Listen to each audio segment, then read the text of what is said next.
बहिणींनो, जरा थांबा. आत्ता एक मोठी, दिलासा देणारी आणि आनंद देणारी बातमी समोर आलेली आहे.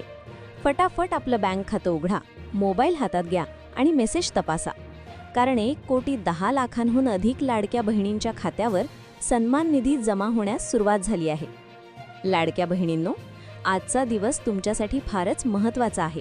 नोव्हेंबर आणि डिसेंबर या दोन्ही महिन्यांचे हप्ते सरकारकडून एकत्रित सोडण्यात आलेले आहेत. म्हणजेच 1,500 रुपये अधिक 1,500 रुपये बरोबर थेट 3,000 रुपये आज सकाळपासून महिलांच्या खात्यामध्ये जमा होत आहेत. आज सकाळी 10 वाजताच उपमुख्यमंत्री एकनाथ शिंदे साहेबांनी डीबीटीचं बटन दाबलं आणि त्याच क्षणापासून लाडक्या बहिणींच्या खात्यावर पैसे जमा व्हायला सुरुवात झाली. नोव्हेंबर महिन्याचे 1,500 रुपये आणि डिसेंबर महिन्याचे 1,500 रुपये असे एकूण 3,000 रुपये थेट बँक खात्यात ट्रान्स्फर करण्यात आले. बहिणींनो, आज पहिल्या टप्प्यात 36 लाख लाडक्या बहिणींच्या खात्यावर पैसे जमा झालेले आहेत. अनेक महिलांना सकाळीच मोबाईलवर पैसे जमा झाल्याचा मेसेज आलेला आहे. जर अजून मेसेज आला नसेल तर घाबरायचं काहीही कारण नाही. थोड्याच वेळात तुमच्याही खात्यावर पैसे जमा होतील. एकनाथ शिंदे साहेबांनी बँकांना आदेश दिल्यानंतर आणि अजितदादा पवारांनी निधी मंजूर केल्यानंतर अखेर हप्ता वाटपाला सुरुवात झाली आहे. महिला व बालविकास मंत्री आदिताई तटकरे यांनी 990 कोटी रुपयांचा निधी बँकांना दिल्याची घोषणा केली आहे.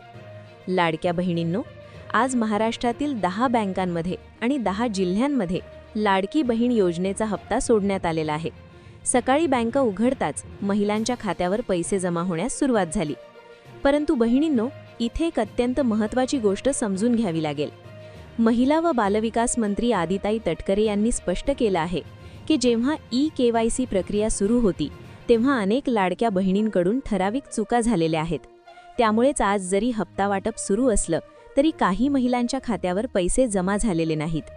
मुख्यमंत्री देवेंद्र फडणवीस साहेबांनी स्वतः ई-KYC प्रक्रियेची पाहणी केली आणि त्यामध्ये हे स्पष्ट झालं की 70% महिलांनी ई-KYC पूर्ण केलेली आहे. त्यामुळेच सरकारने निर्णय घेतला की नोव्हेंबर आणि डिसेंबर हे दोन्ही हप्ते एकत्रित सोडायचे.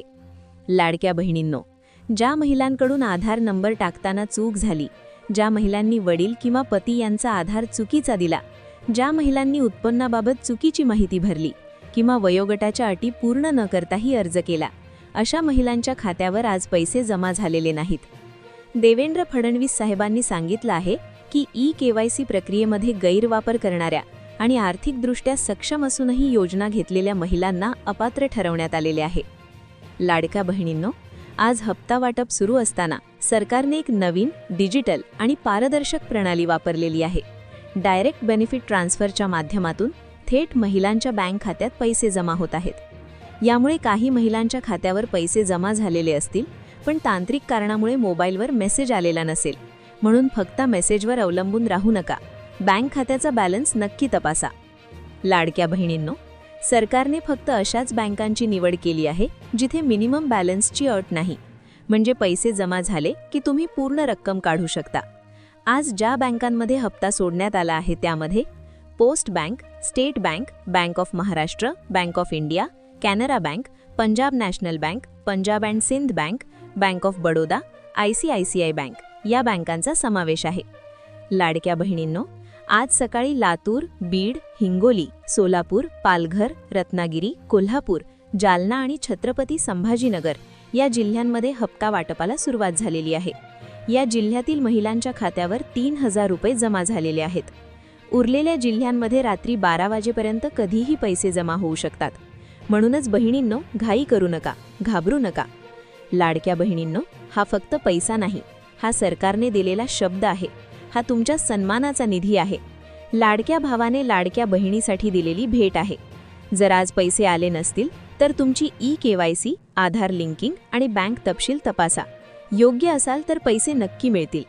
बहिणींनो, ही माहिती प्रत्येक लाडक्या बहिणीपर्यंत पोहोचवा, कारण ही बातमी खूप महत्त्वाची आहे, खूप भावनिक आहे आणि खूप मोठी आहे.